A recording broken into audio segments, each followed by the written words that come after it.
अस्सलाम वालेकुम। सबसे पहले पैक की तरफ से आप लोगों को एक यूआरएल दिया जाएगा और यूजर नेम और पासवर्ड दिया जाएगा। यूजर नेम जो होगा स्कूल का एमएस कोड ही होगा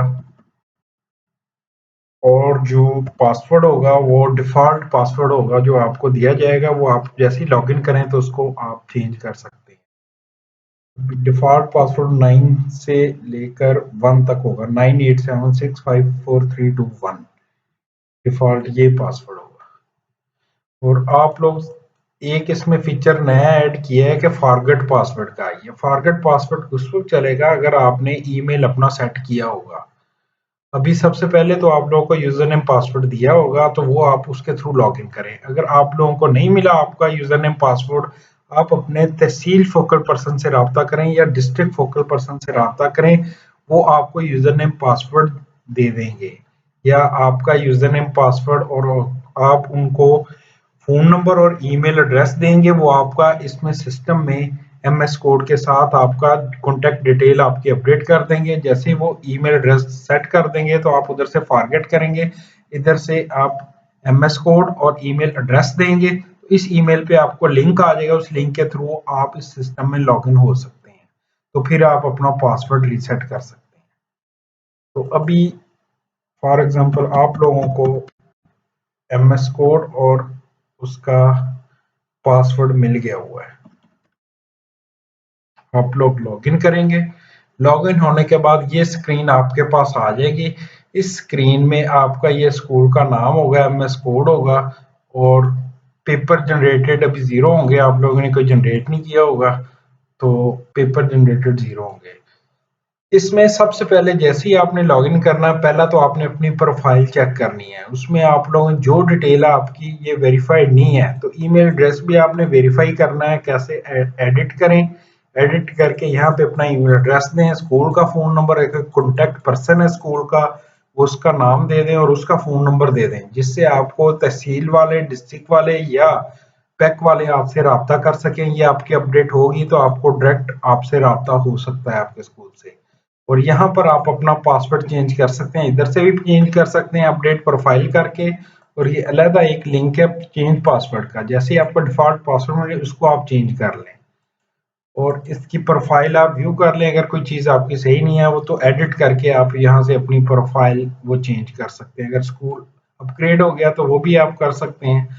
तो लेटेस्ट आपने इधर इंफॉर्मेशन अपनी रखनी है। और उसके बाद जो दूसरी चीज़ है हमारे पास, एक तो आपने अपनी प्रोफाइल अपडेट कर ली है और उसके बाद आपने पेपर जनरेट करने हैं। आपको तकरीबन 25 अप्रैल से इस सिस्टम की एक्सेस मिल जाएगी। 25 अप्रैल से 9 मई तक अभी तक पैक ने जो अनाउंस की हुई है ये डेट्स, वो 25 अप्रैल से 9 मई तक आप लोग 15 दिन होंगे जिसमें आप लोग पेपर बनाएंगे और उनके प्रिंट ले सकते हैं। कंडक्शन आपकी 9 मई से शुरू होगी, 9 या 9 मई के बाद शुरू होगी। तो उससे पहले ये आप लोग अपने पेपर बना लेंगे। पेपर जनरेट करने का इस दफ़ा जो मेथड है वो ऑटो जनरेटेड है। क्या होगा, आपने जैसे ये जनरेट न्यू पेपर पे क्लिक किया, आपने ग्रेड सेलेक्ट करना है और सब्जेक्ट सेलेक्ट करना है।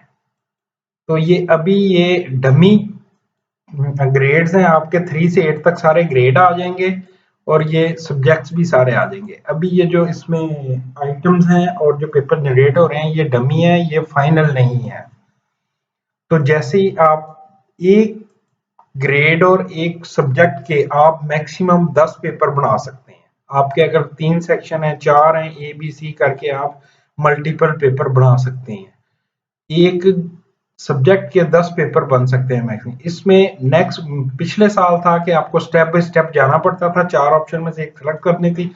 अब आपने सिर्फ सेक्शन सेलेक्ट करना है और स्टार्ट ऑटो पेपर करना, आपका ऑटोमेटिकली पेपर जनरेट होके आपके सामने आ जाना है। ये जनरेटर पेपर होगा और 4 का साइंस सेलेक्ट किया सेक्शन आई के लिए, आपने कब जनरेट किया और ये आपके पास ऑप्शंस आ जाएंगी। अब इस दफा आपके पेपर की जो है ना क्वांटिटी वो रिड्यूस करने के लिए आपको एक लैंग्वेज में भी पेपर दे दिए। ये एमसीक्यूज और सीआरक्यू दोनों इकट्ठे जनरेट हो गए एक क्लिक के ऊपर, ऑब्जेक्टिव और सब्जेक्टिव पेपर। इंग्लिश वर्जन में आप क्या है कि एमसीक्यू, सबसे पहले एमसीक्यू को आप प्रिंट लेंगे, एमसीक्यू का वो इंग्लिश वर्जन सिर्फ आपने लेना है तो वो इंग्लिश वर्जन ही आप लेंगे तो वो इंग्लिश वर्जन आपके पास आ जाएगा। इसमें उर्दू, अगर स्कूल इंग्लिश मीडियम है तो इंग्लिश वर्जन ले लें, उर्दू मीडियम में आप पढ़ा रहे हैं तो ये उर्दू मीडियम वाला उसी सब्जेक्ट का जो पेपर है उर्दू मीडियम वो आप जनरेट कर रहे हैं। जनरेट सारे हो गए, वो डाउनलोड करके आप प्रिंट ले लें और बच्चों से वो वाला पेपर ले लें। क्वेश्चन वही होंगे, वो इंग्लिश में होंगे, वो उर्दू में होंगे। अगर बायलैंग्वेज आपने लेना है तो वो बायलैंग्वेज भी ले सकते हैं। तो इससे वो पेपर जो सिंगल लैंग्वेज से जो पेपर की जो है ना कॉस्ट रिड्यूस होगी। और दूसरी चीज इसमें एक और ऑप्शन कर दी गई है, जैसे बाईलैंग्वेज में डबल कॉलम। आप चाहते हैं हमने और पेपर रिड्यूस करना है तो डबल कॉलम करेंगे तो वो पेज के आधी साइड पे क्वेश्चन 1 2 3 इस तरह आधे आधे क्वेश्चन आ जाएंगे, वो और ज्यादा पेपर की कॉस्ट रिड्यूस हो जाएगी, जो कि पिछले साल सबसे ज्यादा मसला रहा है। तो जनरेटर पेपर में जाके आपको ये एमसीक्यूज क्वेश्चन सारे single column double column layout, अगर सिर्फ इंग्लिश वाला डबल कॉलम में लेना है वो भी आप इधर से आप डाउनलोड कर सकते हैं। जैसे पेपर व्यू करेंगे उनको कंट्रोल पी करें और आपको मेन ये पीडीएफ डाउनलोड करने, पीडीएफ कर लें। अगर प्रिंटर अटैच है तो डायरेक्ट आपका इधर प्रिंटर आ जाएगा। अगर पीडीएफ सेव करने तो ये पीडीएफ करें और इस पेपर को पीडीएफ डाउनलोड कर लें। पेपर आप जो साइज लीगल है तो लीगल कर ले, A4 है तो इसमें A4 की सेटिंग कर लें।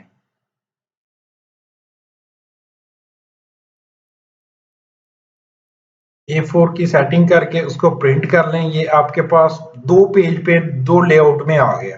पिछले साल यही पेपर कोई 5 से 6 पेजेस पे आता था, अब ये रिड्यूस होकर 2 पेज पे आ गया।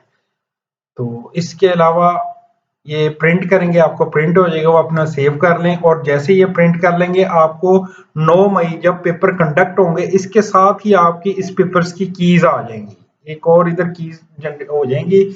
जैसे ही आप कंडक्ट करेंगे आपको इसके मार्किंग के लिए आपको कीज आ जाएंगी। उसके बाद सेकंड पार्ट है इसका जनरेटेड सीआरक्यू पेपर, जो कि ऑब्जेक्टिव पेपर है। इसी का वो भी same single column, English version, Urdu version और बाईलैंग्वेज, वो भी दोनों तरीके से हैं। इसमें 2 ऑप्शंस दी गई हैं। एक तो है कि आप चाह रहे हैं कि हमने पेपर जो है ना पेपर के ऊपर ही बच्चों से आंसर लेने हैं, ठीक है, बजाय कि अलहदा शीटें नहीं देनी, उसके अंदर ही साथ ही वो उसके ना पेपर के साथ स्पेस आ जाए तो एक पेज के क्वेश्चन वाइज आ जाएगा। वो आप लेफ्ट वाली जो ये सिलेक्ट करेंगे बाईलैंग्वेज इंग्लिश उर्दू, जैसे ही करेंगे बाईलैंग्वेज करते हैं उसको कंट्रोल पी प्रिंट करते हैं तो आपको एक पेज पे एक क्वेश्चन आ जाएगा इसका, एक एक उसके नीचे ही बच्चे आंसर कर। आप कहते हैं नहीं हमने अलहदा शीटें देनी है, हमने सिर्फ क्वेश्चन पेपर करते हैं, तो उसके लिए आपको ये आगे एक और हेडर बना दिया है जिसमें सिंगल हेडर होगा और बाकी आगे क्वेश्चंस होंगे। उसके लिए आप प्रिंट करेंगे तो पूरा जो क्वेश्चंस है एक ही पेपर पे आएंगे। इस तरह जितने क्वेश्चंस होंगे वो एक पेपर पे बगैर स्पेस के आते जाएंगे। तो ये ऑप्शंस का इजाफा किया है इस दफा। और इसी तरह इनकी भी रूब्रिक्स आपको आ जाएंगी। जैसे ही कंडक्ट पेपर शुरू हो जाएंगे आपको इनकी कंडक्ट इधर ही जो पेपर जनरेट हुआ होगा उसके साथ ही उसकी आपको कीज आ जाएंगी, एमसीक्यूज की कीज आ जाएंगी और सीआरक्यू की आपको रूब्रिक्स आ जाएंगी। उसको आप डाउनलोड करें और मार्किंग के लिए आपको यूज हो जाएंगी। ये है आपका जो जो आप जनरेट करते जाएंगे यहाँ पे आपके पास लिस्ट होती जाएगी। और यही स्टेटस तहसील को, डिस्ट्रिक्ट को और पैक को आपका जैसे आप जनरेट करेंगे उनको इंस्टेंटली आपका स्टेटस उनको पता लगता जाएगा, इस ग्रेड के इतने पेपर बना लिए हैं।